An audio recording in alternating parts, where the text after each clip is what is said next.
You to stand for the prayers, please. गुरुर्ब्रह्मा गुरुर्विष्णू गुरुर्देवो महेश्वरः गुरुः साक्षात् परब्रह्म तस्मै श्रीगुरवे नमः। विघ्नेशानमुनी गुरुसस्मरुनी लक्ष्मीस आवाहिले आम्ही गुंतवणूकशास्त्र शिकण्या हे सत्र आरंभिले। केव्हा स्थावर आणि जंगम कधी कोठे किती गुंतवू चर्चा मंथन तज्ञ बोध मिळता हे प्रश्नही सोडवू। ठेवी भाग सुवर्ण पोस्ट अथवा रोखे तसे फंडते वृद्धी भांडवली मिळो कर नको पर्याय हो कोणते। कोठे उत्तम रोखता सुगमता लाभांश वा व्याजही कोठे गुंतविणे सुरक्षित असे नोंदीस कैसी वही। सन्मार्गे धनसंपदा मिळविणे अत्यंत आवश्यक पैसा ध्येय नसे म्हणून जपणे जाणीव सामाजिक। ज्ञानाचा उपयोग गुंतवणुकी साठी सदा होऊ दे हे सारे समजावया सुमती दे आम्हास तू शारदे। Good morning once again. Before we proceed with our program, I will request all the participants to put your mobile phones on silent mode. Just ensure that because that gives the continuity in the program and there is no disturbance. So thank you so much for that. I am sure markets are making us having sleepless nights, and to get some of the answers to the questions that we may have in our mind, we have invited Mr. Harshad Patwardhan, who is CIO of Union Mutual Fund. Before we proceed with our program, let me just give a brief introduction of Mr. Harshad Patwardhan. He is its Chief Investment Officer of Union Mutual Fund. This is his second opportunity to have It is our second opportunity to have Mr. Patwardhan, as he had graced us previously in Jan 2021. That was an online program. So we are really happy to have him again. Mr. Patwardhan is associated with Lokmanya Seva Sangh for almost 25 years. So this is not a new place for him. He is an alumnus of IIT Bombay and IIM Lucknow, and is a CFA chartered holder for CF Institute. He has over 30 years of experience in investments, research and portfolio management in Indian equities across both the sell side and the buy side. First 12 years of his career, he has worked as an equity research analyst with several foreign institutional investors, including JP Morgan and Chase and Deutsche Securities. Prior to joining Union AMC, he held a position of Chief Investment Officer at JP Morgan, Edelweiss AMC, and Grieg Wealth Advisors. Let us welcome Mr. Harshad Patwardhan to enlighten us on the current state of the market, considering budgetary provisions for the financial year 25-26 and the way forward for the investors. Welcome, sir. Before we proceed with our session, I would like to felicitate, I will request Mr. Pradeep Sani to hand over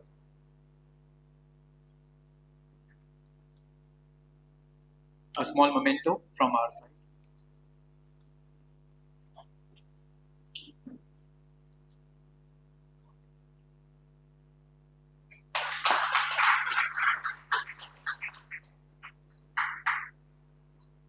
Sir, we'll take it. Sir, please come. So what do you say? Good morning. आता यांनी सांगितल्याप्रमाणे लोकमान्य सेवा संघाचा आणि माझा संबंध जवळजवळ 25 वर्षाचा आहे, वेगळ्या वेगळ्या प्रकारे. त्यामुळे माझ्यासाठी हे नवीन वास्तू नाहीये. आणि लास्ट टाइमचा प्रोग्राम आपण मला वाटतं ऑनलाईन केला होता, तर हा फर्स्ट ऑफलाईन प्रोग्राम आहे. यांनी सांगितल्याप्रमाणे मला जवळजवळ 30 वर्षाचा एक्सपिरियन्स आहे या इंडस्ट्रीमध्ये. त्यामुळे खरं तर मला टेन्शन यायला नको, पण माझ्या अनुभवावरनं 2 ठिकाणी मला टेन्शन येतं, किती अनुभव असला तरी. एक म्हणजे पुणे आणि दुसरं म्हणजे Parle.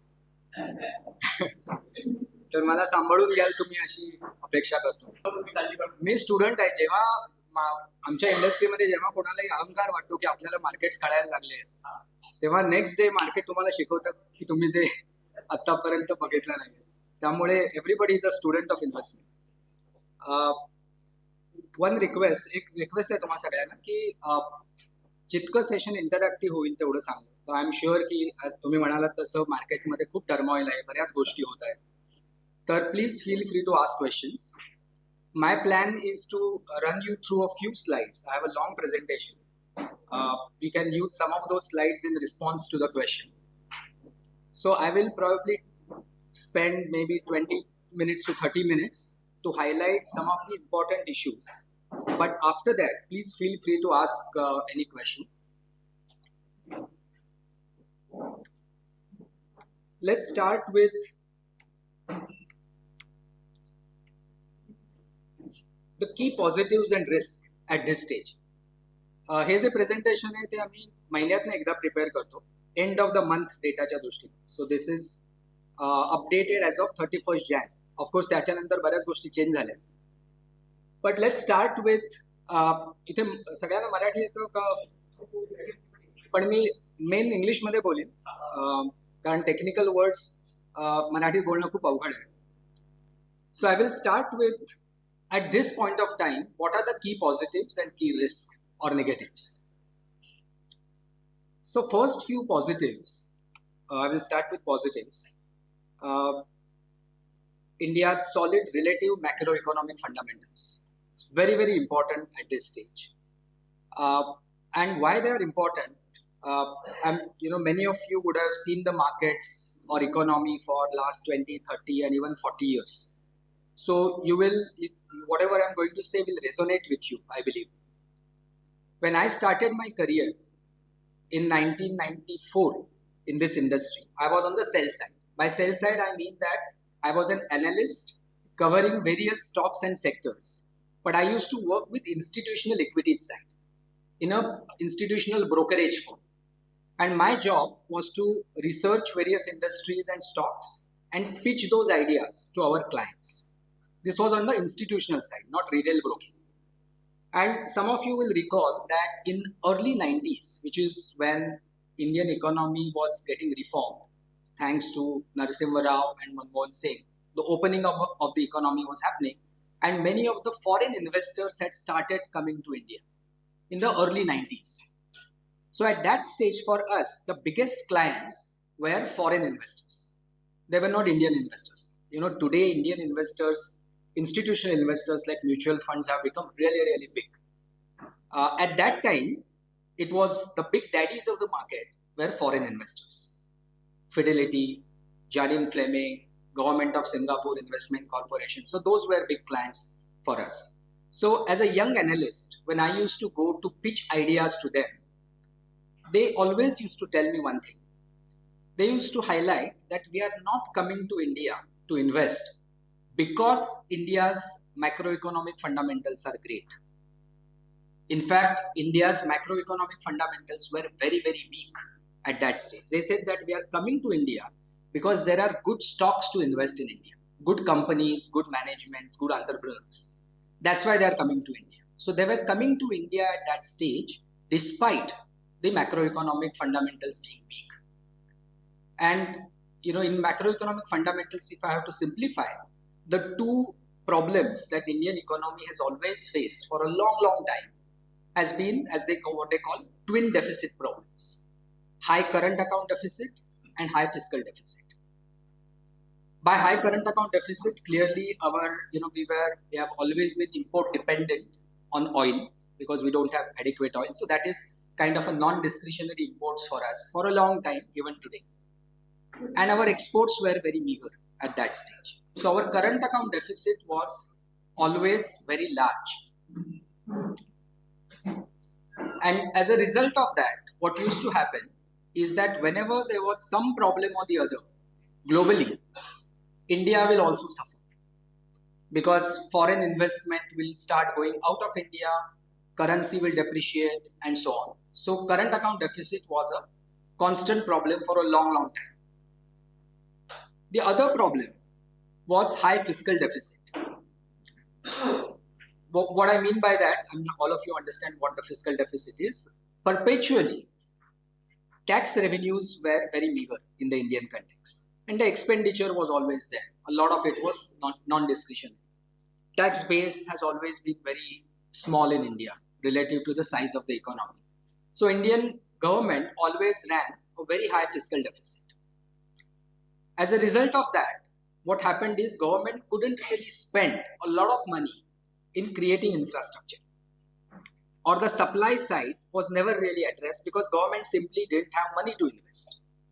As a result of which, what used to happen is whenever there is a spurt of growth, and it's not that growth, Indian economy didn't grow fast before, it did. But the problem that Indian economy always faced, that whenever there was a fast growth, always what used to happen is because government didn't invest in the supply side, inflation rose. And because inflation rose, Reserve Bank of India had to increase interest rates to put brakes on the growth. So very high sustainable rate of growth, which is what is required for the economy to progress in a sustainable way, India couldn't really afford because of the high fiscal deficit problem. So those were the two major problems. Now, if you fast forward to today, 30 years ago, even 20 years ago, even I would say 15 years ago, that was a problem. Fast forward to today, I will just give you, some pointers, and you will appreciate how dramatically things have changed over the years. Is that if you look at our fiscal deficit, the budget was presented on 1st Feb. Fiscal deficit, I think this year is going to be 4.8%. Fiscal deficit for United States, which is supposed to be the strongest country in the world, is 6.9%. So Indian fiscal deficit, and we are aiming for a fiscal deficit of 4.4% next year. So fiscal consolidation has happened, and quite dramatically so, under this government, Modi 1, Modi 2 and Modi 3. And that is something that is really dramatic if you look at a span of 20, 30, 40 years. Current account deficit. Again, if you look at it, clearly things are not perfect. We still have current account deficit, which means that we still import more than we export. But again, things have dramatically changed. We are still oil dependent on oil imports, so that remains a problem. Gold import is a big component, so that remains a problem. But there is remarkable progress that has been made on the services export side. Most people don't pay attention to services exports. Most people still focus on merchandise exports and merchandise imports, and there we still have a deficit. But if you look at services exports and services imports, we have a very healthy surplus. To the extent that I may be getting the numbers a little wrong, but if you look at the latest data, the difference between current account deficit on the goods side, merchandise side, and current account surplus on the services side, the difference on a monthly basis is barely $2 to $3 billion. It is entirely possible that in another year or so, our current account surplus in services will be as big as our deficit on the merchandise side.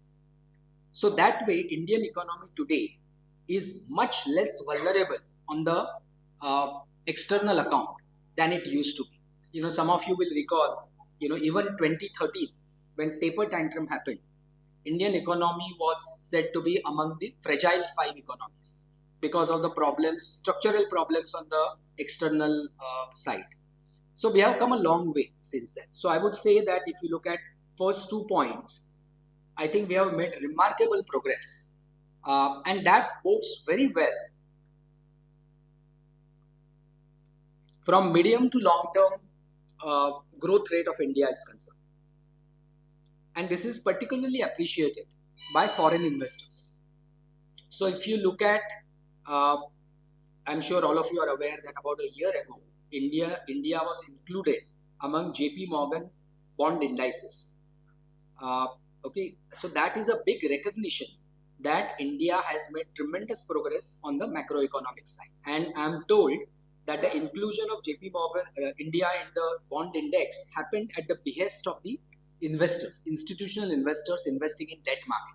They said, how come India is not there in your bond index? So essentially what it means is foreign investors are very comfortable lending to India as a government. Currently it's in government securities over 10 years, 20 years and 40 years at about 6.5%, right? So that is truly remarkable progress. So I think we should all feel proud about this, and that foreign investors are recognizing the strengths of India from a macroeconomic perspective. So I have no doubt in my mind that from a medium to long-term perspective, Indian economy, Indian corporate sector and Indian markets will do very well. If you look at the next few points, and I will quickly go through them, very robust balance sheets of corporates and banks, and that is very important. And it was not always this way. I mean, as you know, 2013, I said in Indian economy was considered to be among the fragile five. Also, many of you will recall, just 5, 6, 7 years ago, Indian banking sector was under tremendous pressure because of high NPLs. So a lot of repairing of banks had to be done. Corporate sector was also very indebted. So particularly the frenzy that happened, I would say in 2009, 10, 11 period, the after effects of that were felt for several years following. But if you look at today, the balance sheets of Indian banks and Indian corporates are very, very healthy. That is very important. In this era of turmoil, what we definitely are not at a risk of is a structural problem, which means that risks of default, etc., are much lower today than they were earlier. If you look at recent budget, where the signature effort in the budget was clearly the big tax concession that was given. So the hope and expectation of the government is that this will lead to people, sort of who will save or will have more money in the pocket. They will go out and spend that money. Hopefully that will lead to demand boost and volume growth. And that at least will persuade the business sector to go out and invest. Corporate capex has been lacking in India for a long, long time. Government's effort actually is to persuade, to boost demand and persuade corporates to start investing. Last but not the least, I think that is probably the most important positive at this stage is very resilient behavior of domestic investors. And I will probably talk a little bit more about this in the subsequently towards the end of my slides.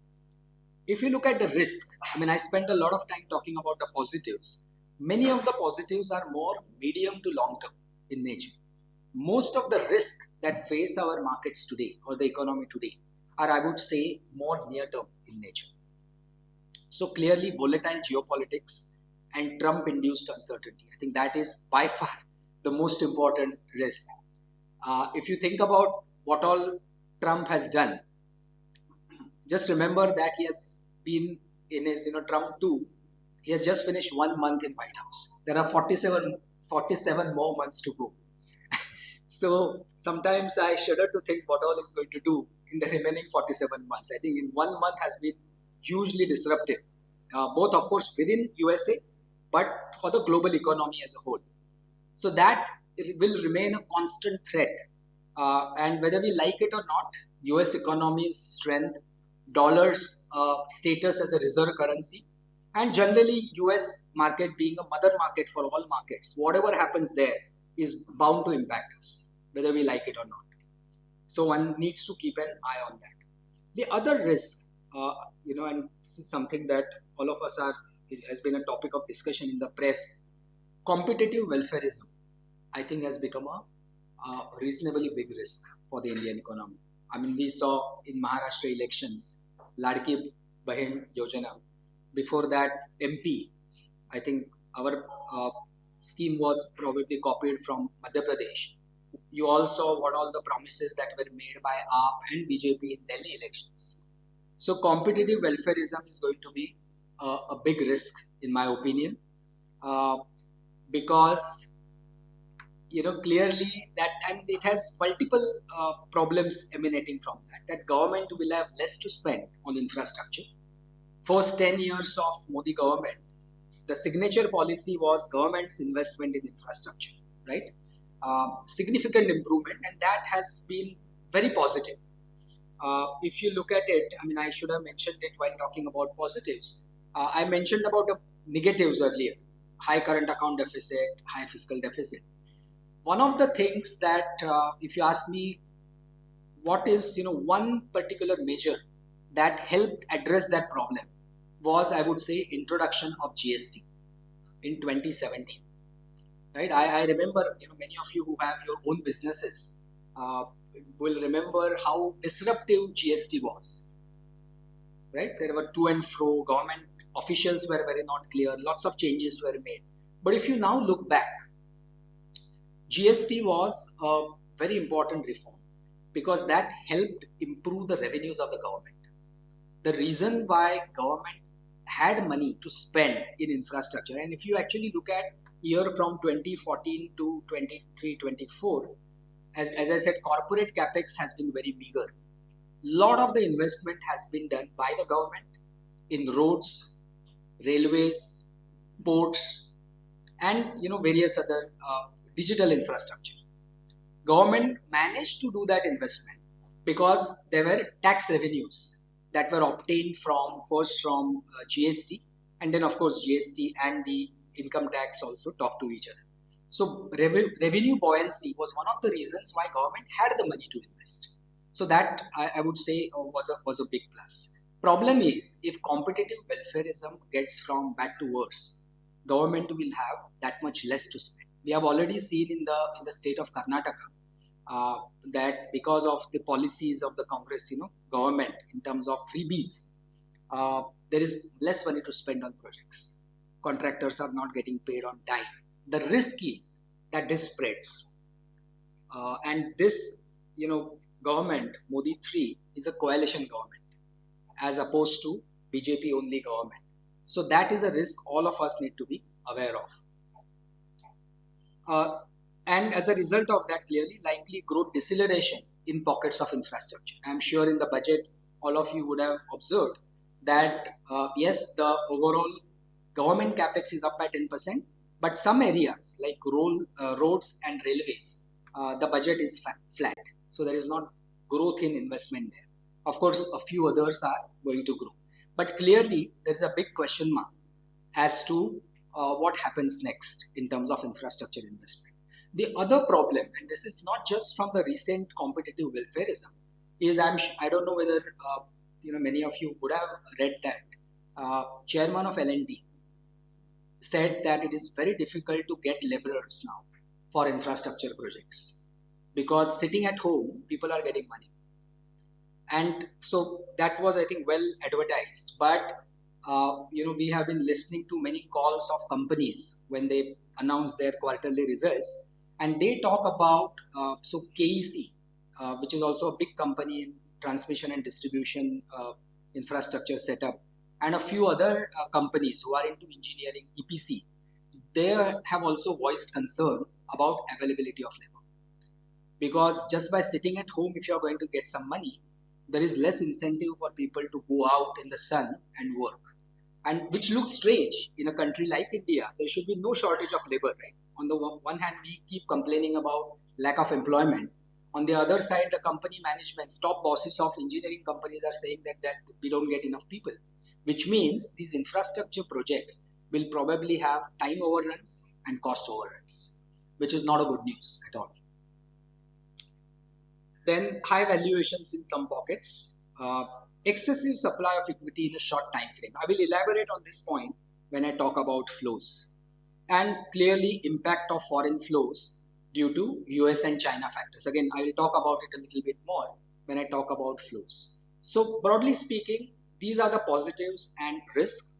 Lots of positives from a medium to long-term perspective, but many risks from a near-term perspective. So as far as view on the markets is concerned, and some of you will be aware that since September of last year, we have been a little cautious on the markets.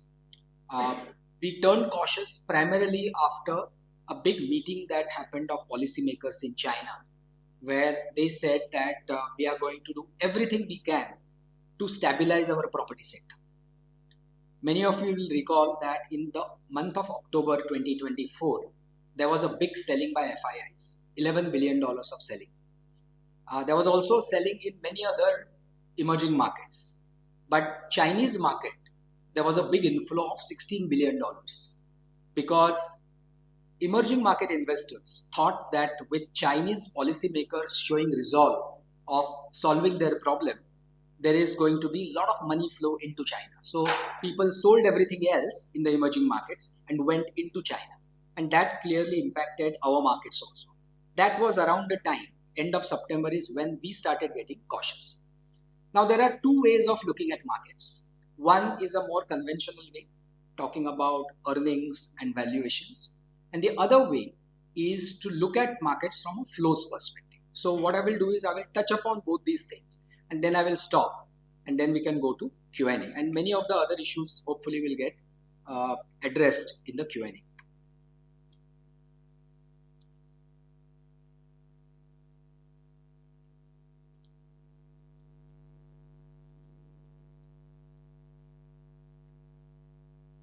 So this is a long-term EPS chart, EPS trend chart for corporate India. This is for Sensex. So this is, admittedly, this is a more of a reflection for large cap stocks. But on a wider universe, this kind of data is not available.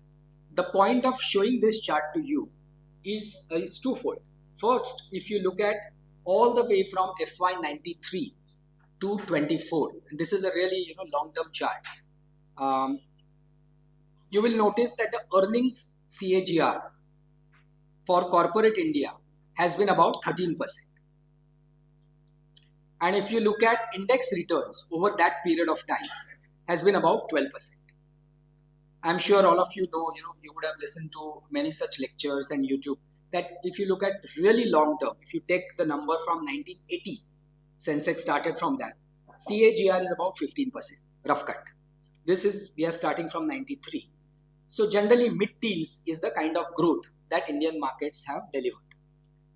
But the point of showing this in this way is to highlight the point that yes, long-term growth rate has been, both in terms of earnings growth and market returns, has been about 12-13%, but there are always phases in that. It doesn't deliver you this return every year after year, right?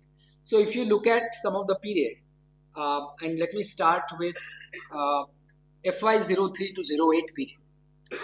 I'm sure many of you, would have experienced this what I call, at least for my generation, what I call as the golden period for equity markets. I'm sure many of you were there in the markets and made lots of money. So if you look at FY03 to 08 period, underlying earnings growth for corporate India was 25% compounded. That's a very, very big growth. It's double the growth of long term in that period, 25%. And if you look at the market return, Sensex also returned 39% compounded, which is a very, very healthy growth. Roughly the market doubled every 2 years. That's what 39% means. 41% is the number. So that was a golden period for markets. But after that, there was a very long period. And of course, you can split that also.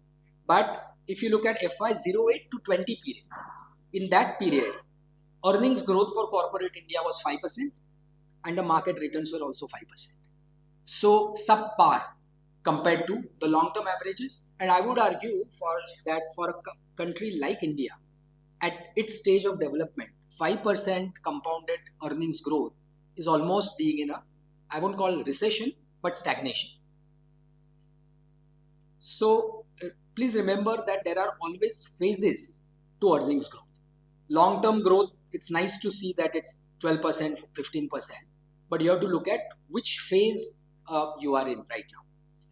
Post-pandemic, if you look at period of FY20 to 24, you will notice that again, the earnings growth was 20%, which is pretty good. 20% earnings growth over that kind of period is basically doubling of earnings in that time frame. And the market also delivered 26% return. So this number is actual till FY24. Now, if you look at the earnings estimates of various brokers for the next few years, the expectation is that the earnings growth will be probably low teens, 10, 12, 13% is the earnings growth expected over the next 3 years. In fact, in this year, FY25, the expected earnings growth is barely, low single digits, 4-5%. Especially after this result season, there have been many earnings cut. So after 4 years of very strong growth, doubling of earnings in 4 years, we are going into a period where the earnings growth is going to be more sedate. So that is something that we should keep in mind when we think about how the markets would behave over the next 2-3 years. So this is about earnings growth. I will quickly touch upon the valuations.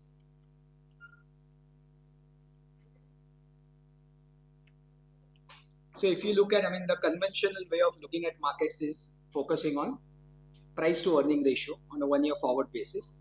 On that basis, if you look at the end of Jan, price to earning ratio for Sensex was about 20.6, which is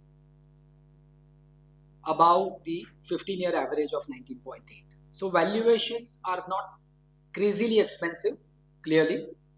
And frankly, for last few years for Sensex and Nifty, the valuations were not crazily expensive. A lot of excesses were, I would say, there in the mid caps and small cap side. But the valuations are more or less in line with long-term averages.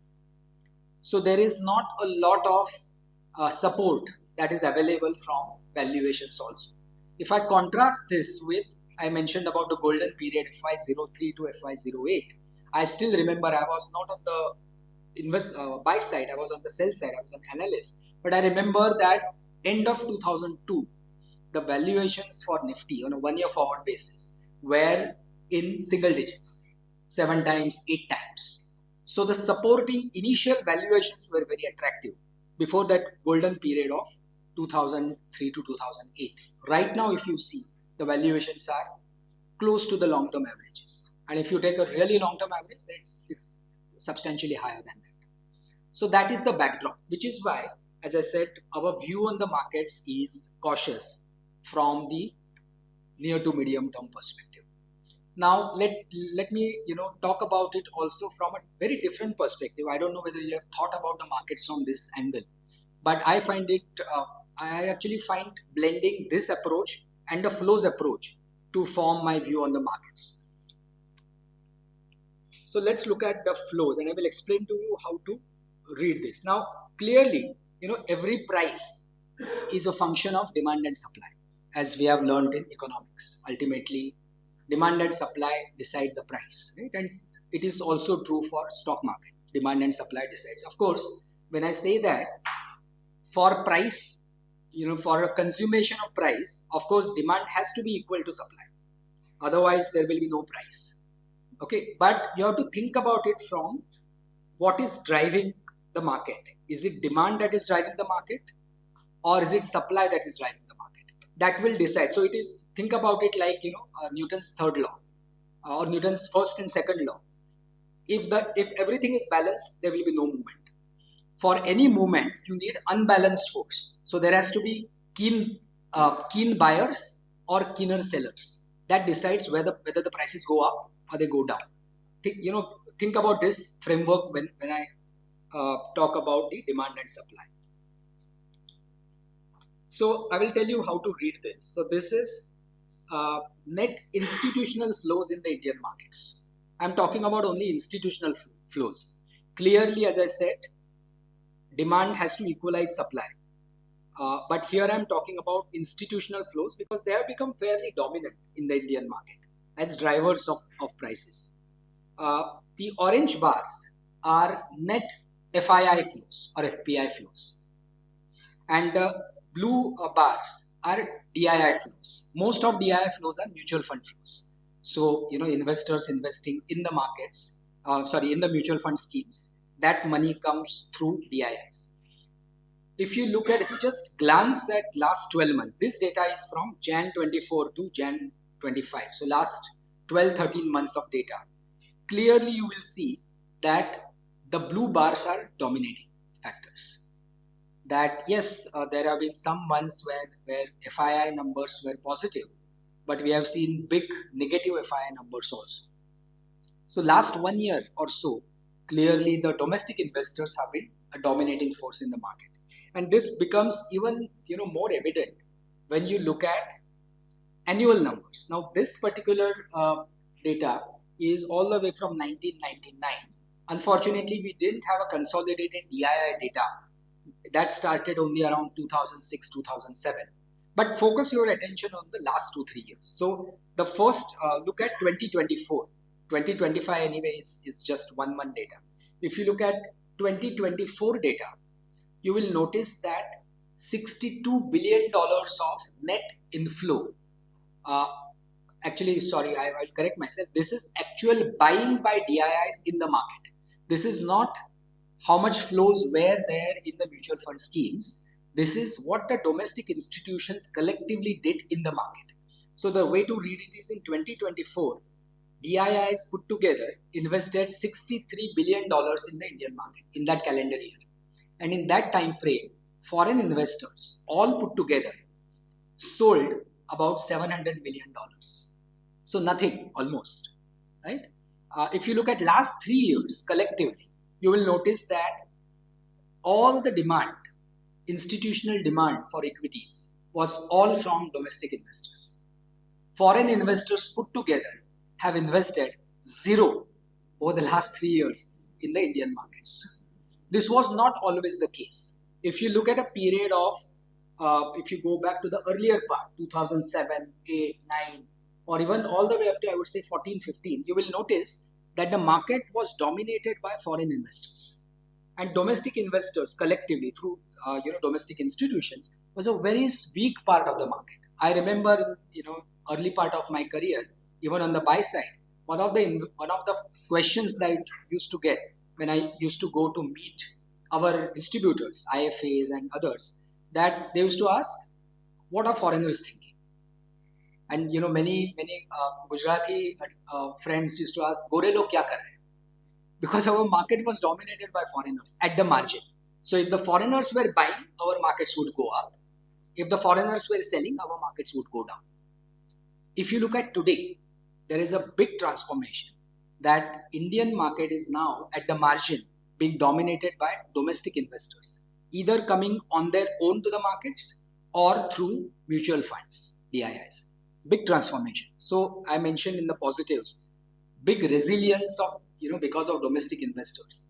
Now think about, I'm sure you recall, during pandemic, there was a period of 9 to 10 months when foreign investors collectively sold something like $35 to $40 billion of stocks in the Indian market.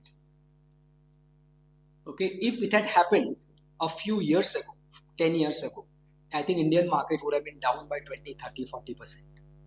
But all that supply was absorbed by the demand from domestic investors. So that, brings some resilience to our market. So I would say that if you think about our market, I think there is another leg to our market. Earlier it was only foreign investors. Now there are two legs, foreign investors and domestic investors. So that is a big positive structurally for our markets. But the other way to look at it is that as of now, if you think about Indian market as an aircraft with 2 engines, currently only one engine is working. Foreigners are not buying Indian equities. Only Indian investors are buying. And that is a cause for concern when I show you the supply part of it. I will come to that very quickly. If you recall on the risk side, I had, given that what happens in US and China is very important to us. US I have already explained, that being the biggest economy, dollar being the reserve currency, clearly what happens in US is very important. Now in China, I talked about this September end meeting of Chinese policymakers, where they basically resolved that they will do whatever it takes to stabilize their property market. I'm sure some of you who read up on that, Chinese markets and economy has been in a big problem for the last 2-3 years. They tried everything in the book, hasn't worked so far, particularly because of property. So they did have that meeting in September end, and they started taking some measures. But then in November, first week, we had the results of US elections, where Mr. Trump was to be the next president. And if you recall, the 3 signature policies of Trump during campaigning: one, driving away of illegal immigrants, right? And he had started sending those aircrafts to India, Colombia, wherever.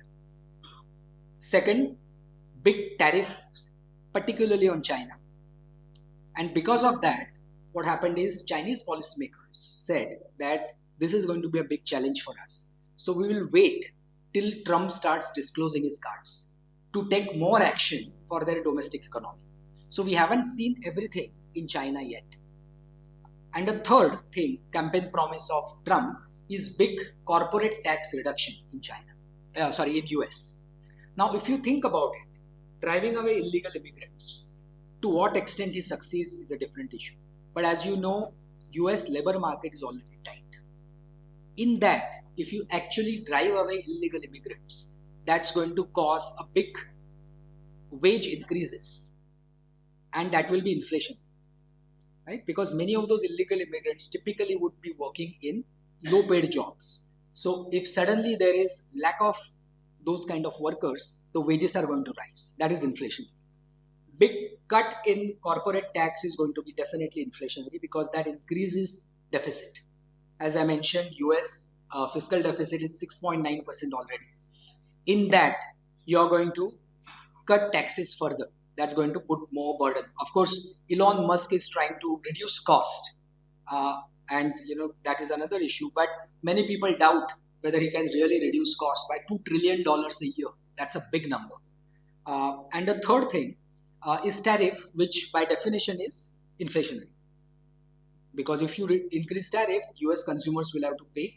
Now, the problem is, before Trump came in, my hypothesis, and that's one of the key reasons why I started turning cautious, is one of the big hypotheses was that US policy rates will start to come down as the inflation in US starts to come down. That was a big hypothesis. Now with Trump coming in and his policies being primarily inflationary, there is a big question mark as to how much rates would come down, policy rates would come down in US. If you recall, the expectation for many people till about, I would say, before Trump coming in, and even after that, before he assumed office, was that there will be 3 to 4 cuts by US Fed in the US policy rates. And policy rates would probably come down by another 100 bips to 150 bips. That was the range. Now, if you look at after Trump has come in, people are saying that there will be maybe one more cut, or maybe not, because inflation is going to be a problem. So that creates a problem for India, because India is, as you know, is a part of emerging markets. And what happens to India depends a lot on what happens to emerging market flows. Now, if US dollar stays high, if US rates stay high, then there is no reason for developed country investors to invest in the emerging markets. In fact, what you are witnessing over the last 2 months, in Jan also, I think we had about $8.5 billion of selling by FIIs in India. So after Trump came in, almost I would say, not came in, after the elections itself, for 10 to 12 weeks, the only trade that was happening in foreign markets was people selling all markets and buying into US on the equity side.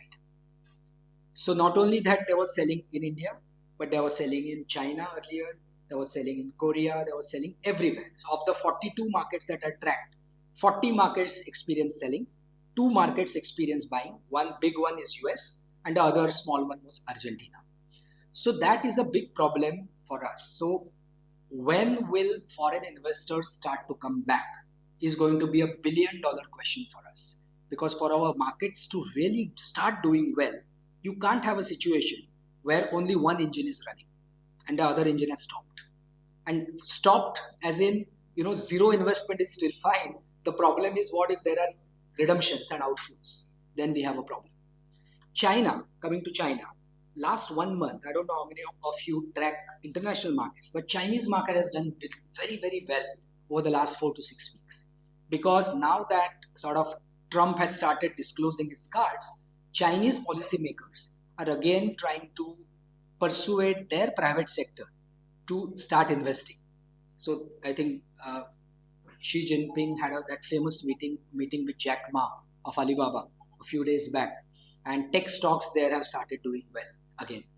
The problem for India is that if Chinese market starts to do well, that is a problem for India, because for last 3-4 years, Chinese market has been completely out of fashion. I would say till September of last year, not a lot of money has gone in there. If you look at emerging markets bucket, because people think, international investors think of developed markets as one bucket, emerging markets as another bucket. Emerging market bucket, the big two are China and India. At one stage, Chinese weightage in that emerging market index was 40%, India's was about 15%. In September last year, because China did miserably badly, India did very well, the weightages converged to about 20 to 23%, both. And now again it has started diverging. The problem is, if Chinese market starts to do well, a lot of money will go into China.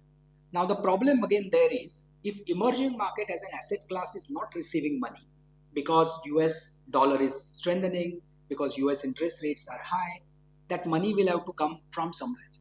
And the risk is that money will flow out of India into China. So therefore, what happens in US and China, unfortunately, is very relevant to how to think about our markets. I will just show you. This is something that most of you, I will bet, wouldn't have seen this kind of an analysis. Now, when you are thinking about prices, you can't just think about demand for equities. You also have to think about supply of equities. By supply, I mean new issuance of equity or promoters selling. So what was not part of free float, what was not available for others to buy earlier, is now available to buy. So I will explain very briefly. So new supply is IPOs. So that is by definition new shares being issued to the investors. Then you have FPOs, QIPs, new shares being issued to institutional investors, OFS, rights issue, and the big one is Indian promoters selling, or venture fund selling, or long-term private equity sell down. Okay, so if there is any question, we can go in detail, but just focus your attention on the last column. You will notice that in 2022, $21 billion of new supply was there. In 2023, that doubled, not doubled, that's up by about 50% to $36 billion. And that almost doubled last calendar year to $76 billion. So the supply of equity has tremendously gone up. And it happens in every cycle. In every up cycle, this does happen. Now, I don't unfortunately have data for 2003 to 8, but you will, I'll just show you one number. Some of you might recall that 2017 was a great year for markets, particularly for mid caps and small caps. I hope many of you recall. 2018 was a very bad market for mid cap, small cap. So 2017 was a rocking market. Just look at what happened to the supply of equity in how it changed from 2016 to 2017. $9 billion went up to $38 billion. So in response to bull markets, supply always increases. Because everybody wants to capitalize on buoyant markets. So what we have witnessed over the last 2 years is tremendous increase in supply. Now let's put supply and demand together. Again, remember that ultimately supply and demand has to match. Here I am comparing institutional demand with total supply. This is how the numbers look. So if you look at 2022, 19 and 21, so more or less balanced. 2023, again, reasonably balanced. $44 billion of demand, $36 billion of new supply. 2024, new supply is sort of overwhelming new demand from institutions. And if you recall that chart that I showed you, all the institutional demand is actually coming only from domestic institutions. There is zero from foreigners. Now that is a problem. That unless the supply adjusts to the new demand realities, I think the market is at a risk. So I think I will stop here. Maybe I have scared all of you. Sorry about that. But I have to be very truthful with my views at this point of time.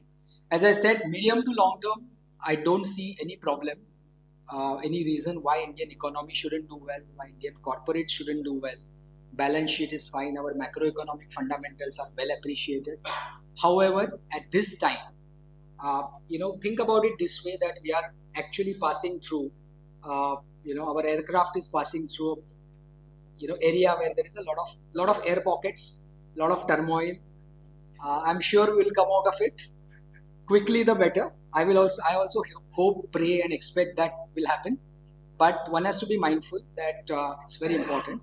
And the last thing, I mentioned that Indian investors have been very resilient, and that's a good thing.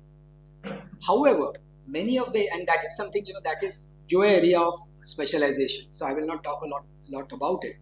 But the problem is when only one engine is running, if something were to happen to that engine, then we have a problem. Many of the investors, and this is something that our distribution partners keep telling us, that many of the investors that have come into the market, new ones, have come post-pandemic, which means they have not really seen the cycles. They have not experienced downward markets. They have not even experienced markets where nothing happens. If you recall, there were markets after 2010, 11, 12, 13, 12. Those 2-3 years, nothing was happening in the market. Boring markets, it tests your patience. The newer set of investors haven't seen those markets. So what will happen? How much patience those investors will show? Will they throw in the towel, or they will continue to show resilience? These questions actually I don't have an answer to. But a lot of what happens to our markets depends on what these investors decide. I will stop here. We'll be happy to take any questions.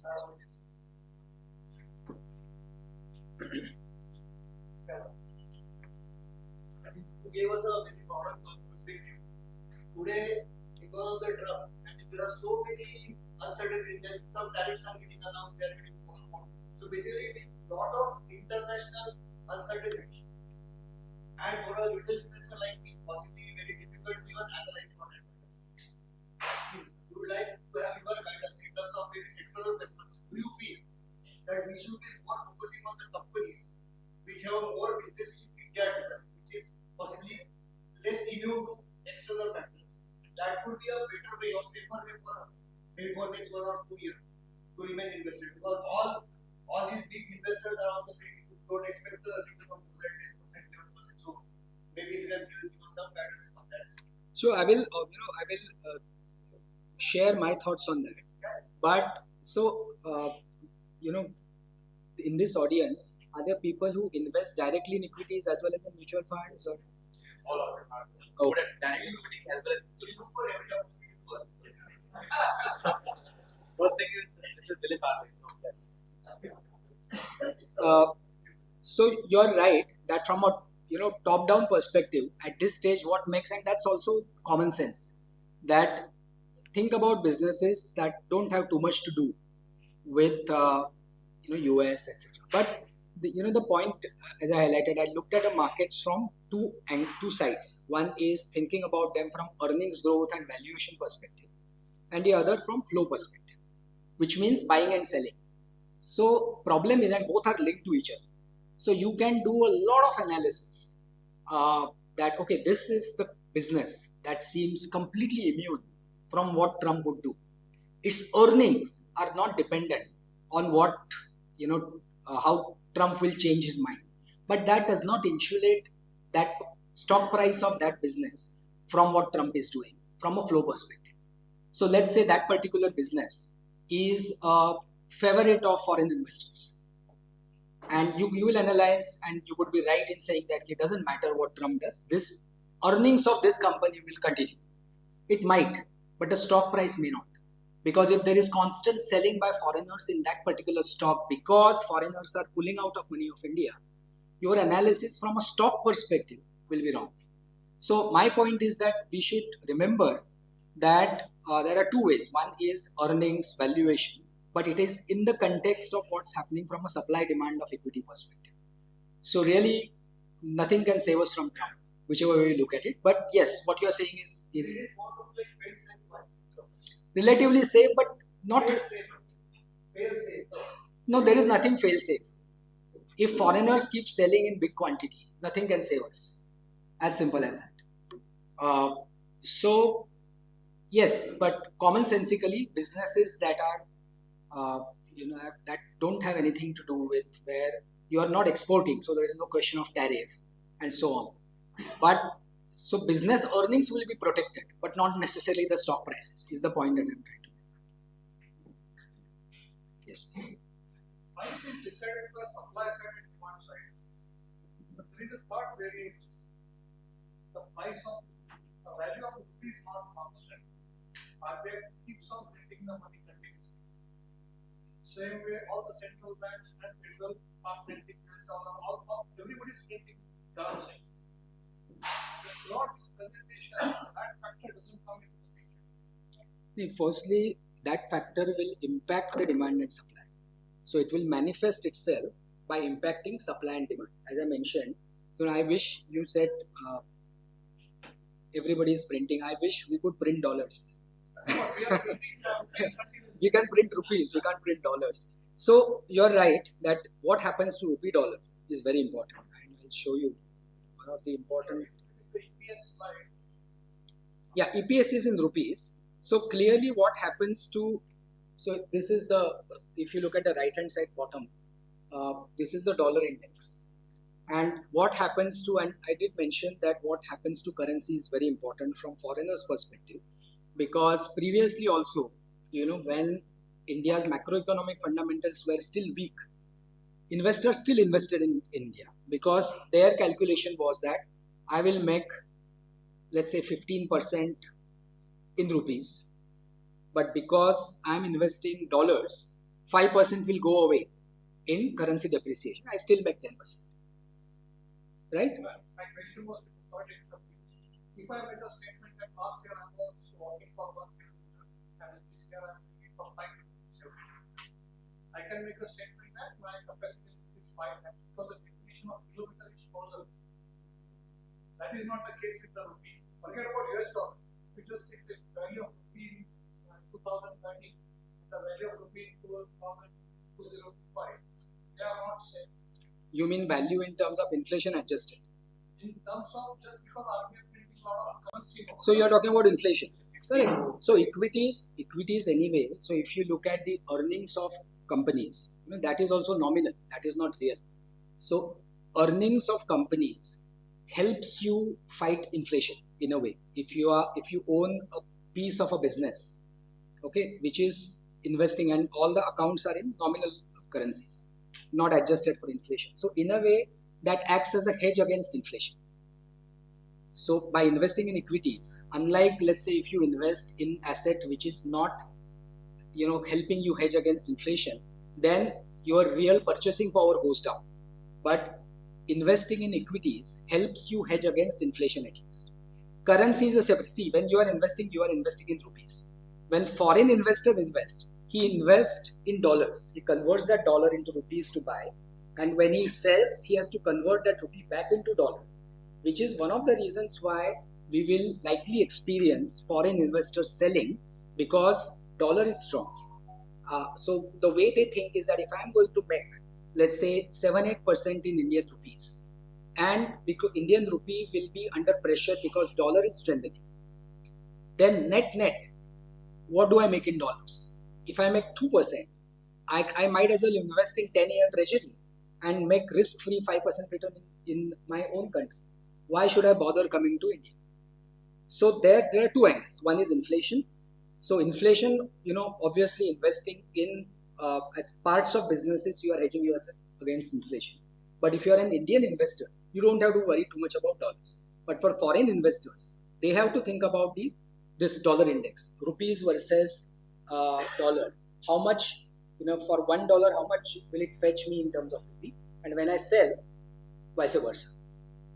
So that is one of the reasons why foreign investors are getting out of it, because of dollar is strengthening, and they see no reason to invest at this stage in India. Why only India? In other emerging markets, in their home country, risk-free return is 4.5% for 10 years.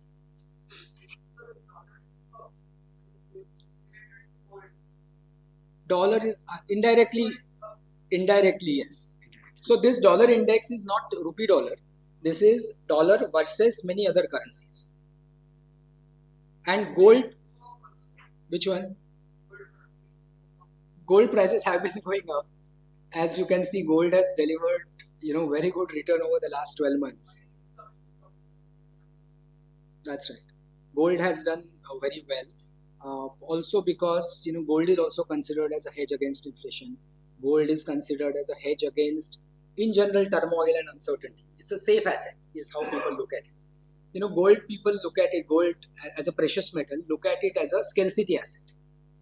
That, US Fed can keep printing dollars, but nobody can, produce unlimited quantity of gold. There is a shortage of gold. So gold supply cannot be increased infinitely. Theoretically, US Fed can keep printing USD. So scarcity asset. So people in times of turmoil, gold tends to do well. And one of the reasons why gold has done so very well over the last 2-3 years is primarily because a new buyer has emerged in gold. I'm sure you would have read about this. These are the central banks. So after, if you recall, 3 years ago, when the Ukraine war started, US and EU, they basically said that we are going to confiscate Russian reserves that we have. Right? So increasingly, the lesson learned, and China frankly has been thinking about it for a long time, because as and when China decides to invade Taiwan, they may be frozen out of US markets completely. And many of these, because ultimately US Treasury is the biggest and most liquid market. So a lot of foreign reserves are parked in US Treasury. So what if US puts sanctions on Russia? They already did. What if US puts sanctions on China? What if US puts sanctions on India for something? So central bankers over the last 2-3 years in particular, I'm sure they were doing earlier also, but the pace has accelerated, that they are buying gold. And and as a policy, they are buying gold. So for them, it doesn't matter what the price of gold is. They are price insensitive buyers.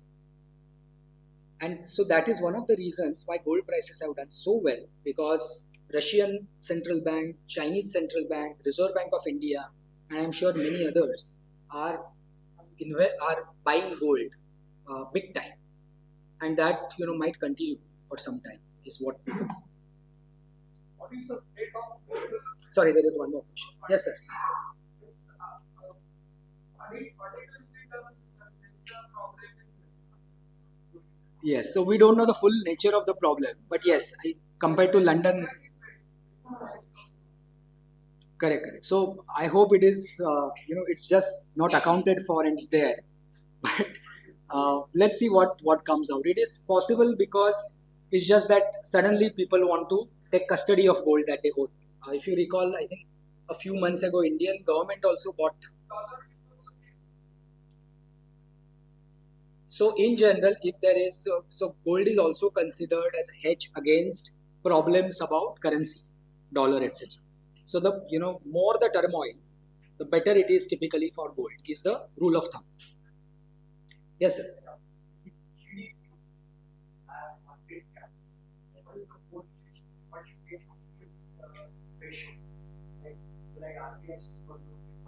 Hmm.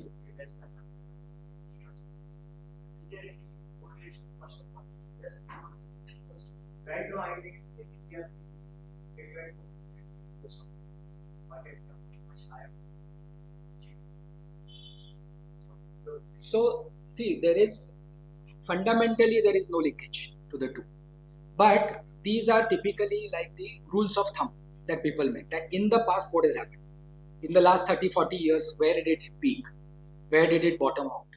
But fundamentally, if you ask me, there is no reason. It is a function of flows. So there is no right or so 100% market cap to GDP is the right number, and 120 is too much, or 80 is too low. You can look arrive at that conclusion by looking at history, but there is no fundamental one-to-one. It is basically a function of flows. So if the flows are higher, typically it will go up. When the flows dry up, it will be low. Similarly, price to earning ratio. We can say that if the price to earning ratio is, let's say, 2 standard deviation above the mean, it is probably too high. But again, there is nothing fundamental about it. You can say that in history, typically it doesn't go that high, or it reverses from there. So those kind of conclusions you can make by looking at that ratio. But there is nothing fundamental about it.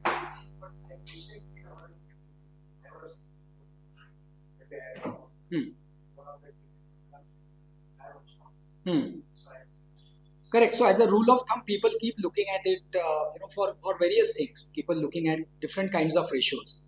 That only tells you whether it is higher than normal or lower than normal, and how high or how low. But there is no causality.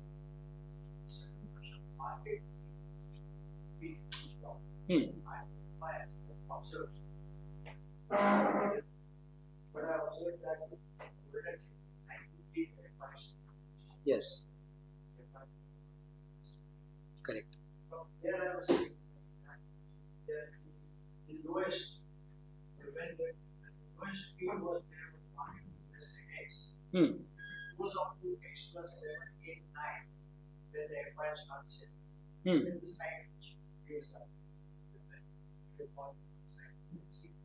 And now also again, it is coming down to around 15. Now, census also. 50 was 26,000 per hour. Is there any correlation? Okay. Because the pattern shows that every time the difference of 7, 8 starts. Is this? There is a, I would say, apparent correlation, but there is no causality. Okay, nobody sells. I mean, even as I said, I had 12 years of experience on the sell side as well as buy side. Nobody buys anything because it is cheap, just because it is cheap. Nobody sells anything just because it is expensive. Okay, there is correlation, but no causality necessarily. Because when you say market is, let's say, expensive when it is 24, it was expensive when it was 23 also. It was expensive when it was 22 also. If you look at it, there are very few, only a handful of times in the last 30 years when you can say that the stocks and the market was cheap from an absolute perspective. Absolute perspective as in, if you do a discounted cash flow analysis. As you know, I'm sure all of you know that the most fundamental way of valuation is the discounted cash flow. Bonds, for example, trade in line with the discounted cash flow, coupon, principal repayment, etc. Right? Real estate also discounted cash flow. In equities also, that is the only fundamental. Only handful of times Indian markets have traded at a valuation where you can say that in an absolute sense, this is a buy. Now, I remember 2-3 instances in my career. 2002, as I mentioned, that was a time when the markets, so this was in the aftermath of, many of you would recall, dot-com bust, dot-com bubble and then bust. The prices became so cheap that Nifty, I don't know if you have that feeling, yes. So you will notice Nifty was trading on a 1-year forward basis of 6 or 7 times. That was a mouth-watering, those valuations were really mouth-watering. So you can say that in an absolute sense, the market is cheap. Similarly, if you look at period of 2009, of course, to 2007, 3 to 7, 8 was rally.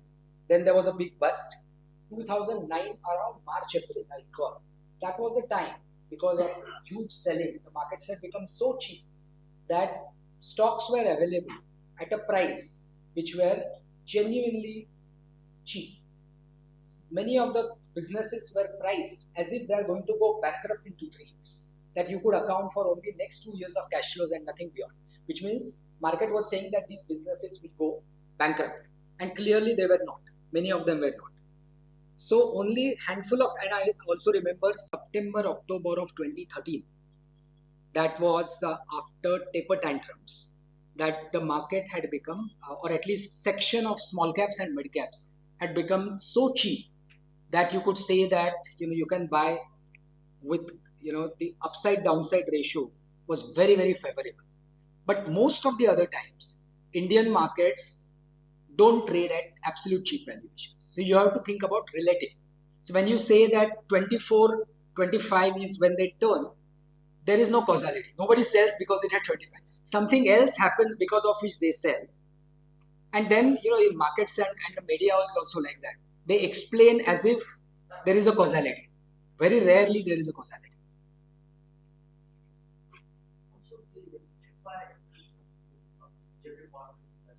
Bond index, yes.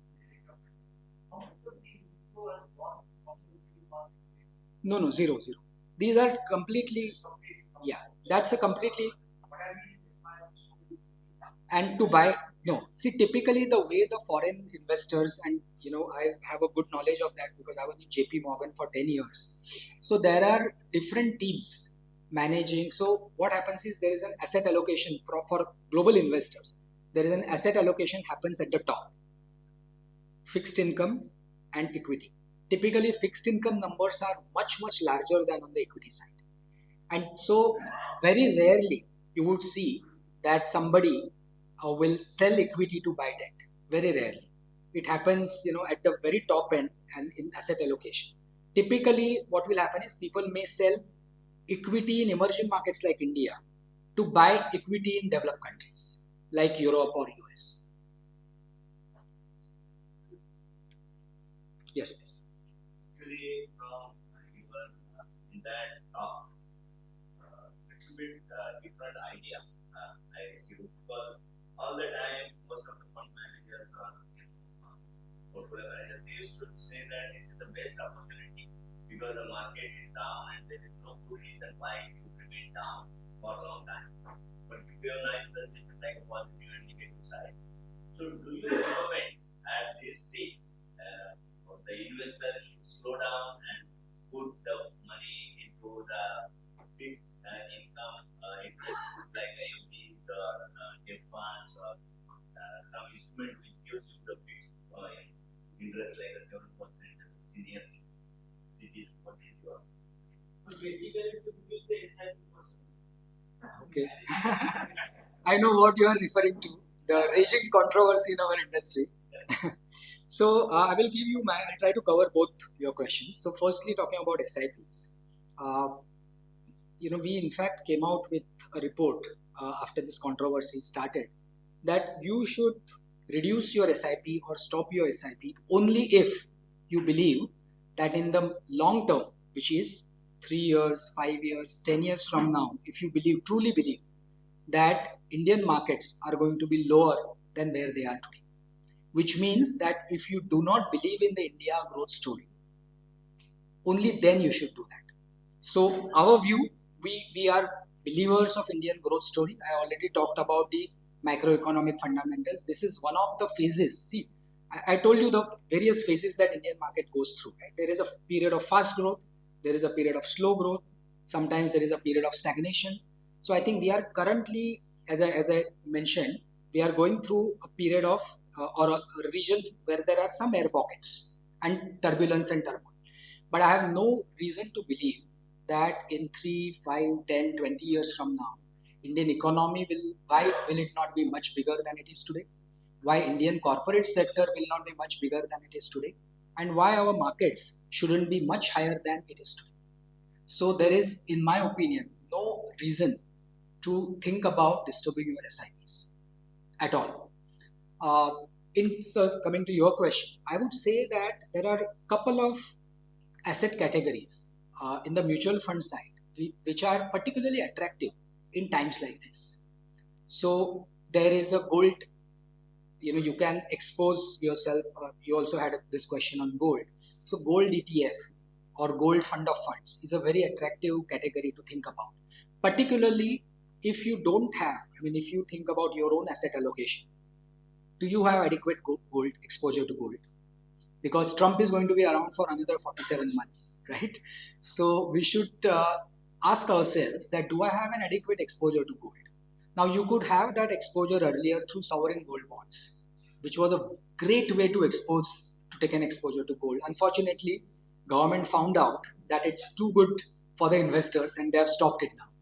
So gold ETF, gold FOF is something that you can consider. Or there is another asset category, as I'm sure many of you know, is the multi-asset funds, where there is a good mixture of equity, debt, and gold.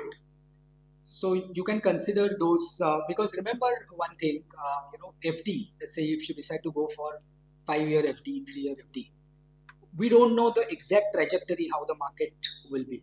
It is possible that the market this year, I'm just painting two different scenarios, how we come out of it.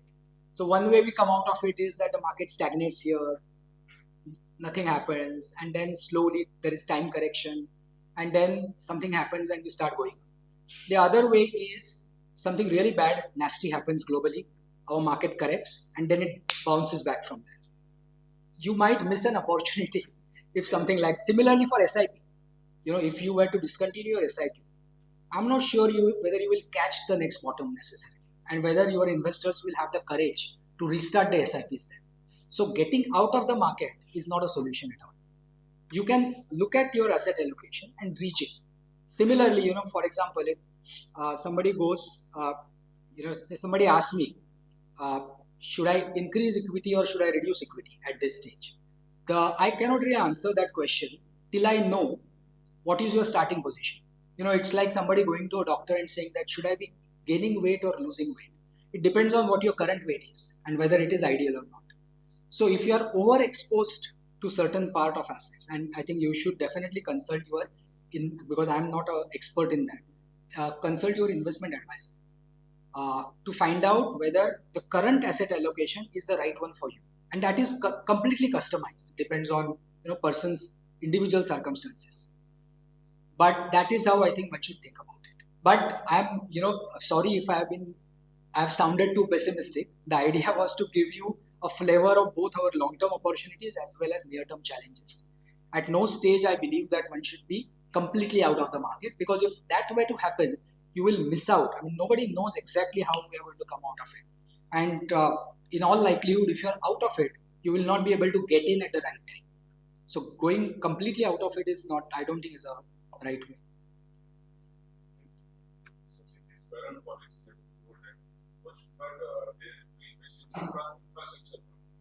I never said that.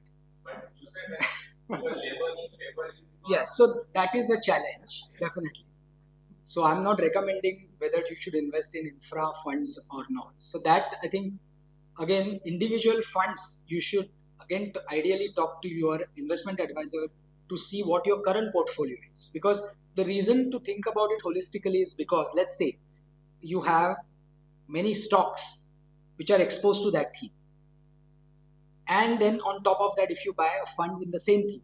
So I won't be able to answer these questions because I don't know your existing exposure overall. with these government policies that you see that our bonus in order to go for work. So infrastructure work will be affected. It looks like that. At this point of time, it looks like that. But again, investing, as I mentioned, as I responded to the earlier question, one way to think about it is in terms of earnings and valuation. The other way to think about it, so if, let's say, some of these stocks, because of sell-off, become too cheap to a level where you can't lose from there, then maybe it is not a bad idea to look at those stocks. So it's slightly complex. So all I'm saying is that when you're thinking about, you invest in stocks as well, when you're thinking about stocks also, keep both these angles in mind. So something that where you think the prospects don't look good for that business, but the stock has come to a level where it is priced for bankruptcy, then it may not be a bad idea to look at it. So that analysis has to be done from all angles to reach the conclusion.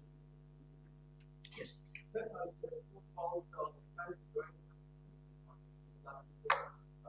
percentage of the they have, What percentage of their holdings?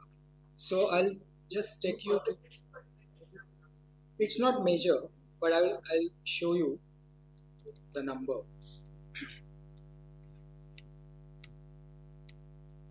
So this is chart on who owns corporate India, and you can look at maybe the right hand side top chart. This is probably the biggest, and a Nifty 500, the widest. Market cap is 4.5 trillion. This is as of December. Clearly, it is lower now. Of which FIIs own about 18%. So 4.5 trillion, 18% of that is their current stock of investment, which if somebody has a calculator can quickly do. So we are talking about $800 billion roughly, right? And last year they have sold $800 million. October, as I said, they sold about $11 billion. The context is the stock of value is very large. So it's not a large part of that.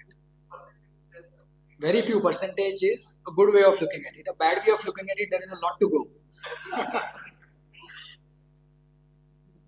Sir, I'll ask one question. I'll go to the positive side. You mentioned the earnings going sharply up the last 4-5 years.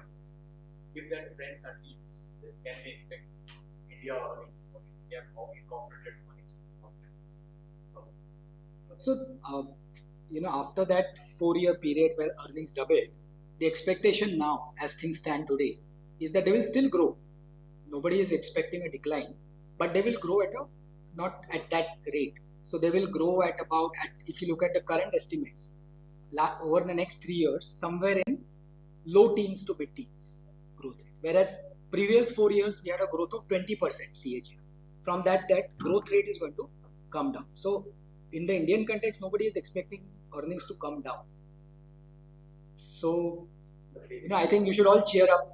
Indian markets are going to do well over medium to long term. It's just that one has to be a little cautious from a near-term perspective. Yes, please. How do you look at domestic manufacturing sector in India in general and semiconductor manufacturing in specific? So, as you know, government has been giving a lot of incentives for domestic manufacturing. I think I mentioned about GST being one of the good policies of the government that has really made a difference on the ground. The other policy I would say is this PLI, production linked incentives. That has been a great success, as all of you know, in mobile phones. So it started with assembly of mobiles, and then we are going back to assembly of even components and so on. So government has been giving incentives for improving the share of domestic manufacturing, and so we are quite optimistic about it. And government, I think with this government, good thing is that if a policy, they know where they want to go. If this doesn't work, they tweak it and try something else. So that is a good part of it. So we are fairly positive from a medium-term perspective on manufacturing, for sure. What was the second part of your question? About Semiconductors. Yes, so semiconductors, these are early days for semiconductors. We should remember that we completely missed the bus on semiconductors several decades ago, and we are now playing catch up. So there is no way we are going to be anywhere comparable to where Taiwan is today, or where Korea is today, or where China is today. So we are very late in the game. So we are trying to get in. So I think government is putting in a lot of effort in terms of giving incentives, PLIs, etc. So from a long-term perspective, something will work out, but we completely missed that bus. We'll take one last question. Yeah. Sir, user unit for ICICI Direct platform available? Yes, sir. It is available. It's available, sir. Any other positive question? Let's end on an optimistic note. So in terms of time correction, so if we come to the point of time correction, so 5 months is a good period, or you think it could be another? Hard to say. Okay, I'll show you one interesting chart maybe to end.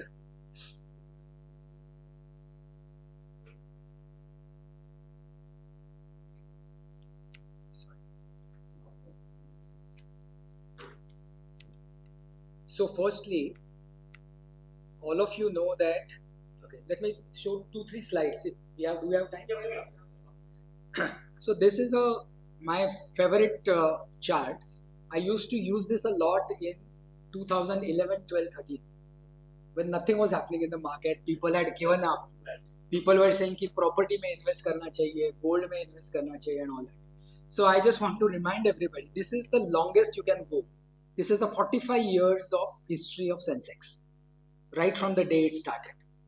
And 2-3 takeaways from this. One is 35 out of 45 years. This is a calendar, so I'll tell you how to read it. So when you say 2009-81, it means that in 2009 calendar year, Sensex delivered 81% return. Okay, that is how to read. And we have data for each of the 45 years. 2-3 takeaways. One is 35 out of 45 years, which means I think better than 3 out of 4. Indian market has delivered positive return. So if you start feeling too pessimistic, think about the statistics. So see, nobody knows about the future. Right? I believe that nobody knows exactly what is going to happen. So what helps us at that time is what I call base probability. How have things happened in the past? So this is the statistics. 35 out of 45 years, Indian market has delivered positive returns. Secondly, all of you know that if you actually do the compounding, the number is about 15 to 16% compounded return over 45 years, which is pretty good. No asset class has given, probably gold will come close to that, but no asset class has given that kind of return. The other important thing is 5 out of 5, there were 5 years in the last 25 years when the market delivered in excess of 60% return.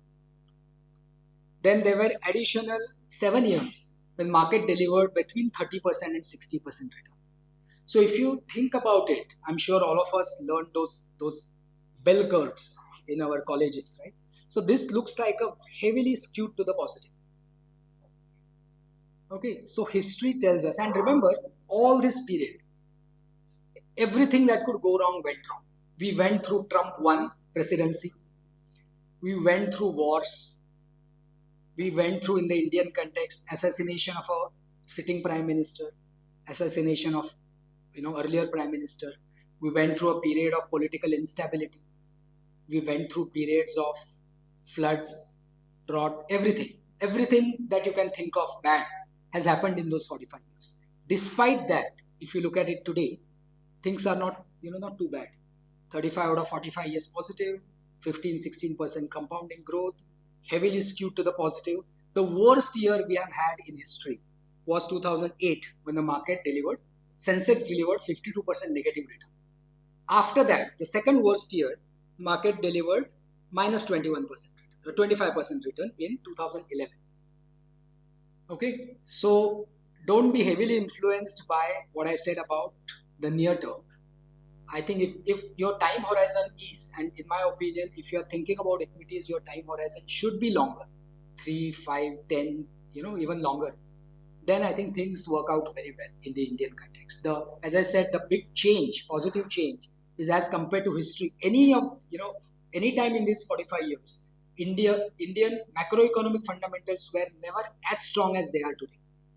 When was the last time you saw, post-pandemic, we saw that inflation in India was lower than in UK and US. I think in our active memory, I don't think we have ever seen that. So good news is that our macroeconomic fundamentals are very strong. As and when the growth returns, I think we will be on a much more solid footing. And the benefit of macroeconomic fundamentals being strong is that when the growth returns, I mentioned that previously also we have seen in 80s and 90s periods of fast growth in India. The problem being, because our fundamentals were not so sound, which is current account deficit being high, fiscal deficit being high, every time growth spurt came, inflation rose and RBI had to put the brakes. Good news is that now we are in a much better position. So as and when growth returns, we may have a situation where we can have 5 years of 10 years of 6-7% growth compounded. And that's when corporate earnings will grow fast. That's when the markets will also do well. So I think I want to end, I don't want to spoil your Sunday. I want to end this on an optimistic note that I think things will work out all right. It's just that be careful in the near term. Thank you.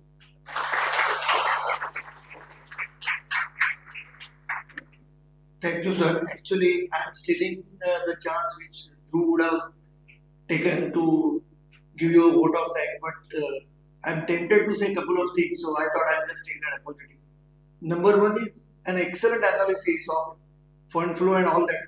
At least to my recent memory, I have never heard this type of analysis in any of the webcasts or whatever. That is number one.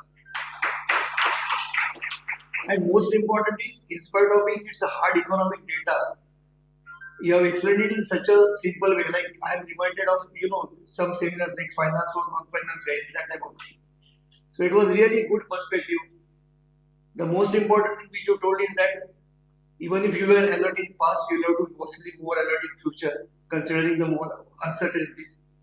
Possibly you will have to keep on introspecting and not get influenced by sudden downturns, upturns.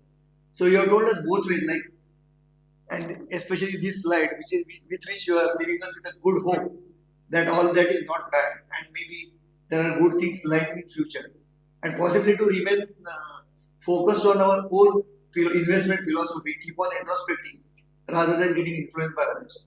So I think that's a great takeaway for me at least. Over to you. Thank you, Pradeep. You summarized it very well. I'll request okay, before we just end up, we'll thank Union Mutual Fund and Mr. Harshad Patwardhan for taking their time out and spending and making a wonderful morning for us in terms of our learning. So thank you so much, sir.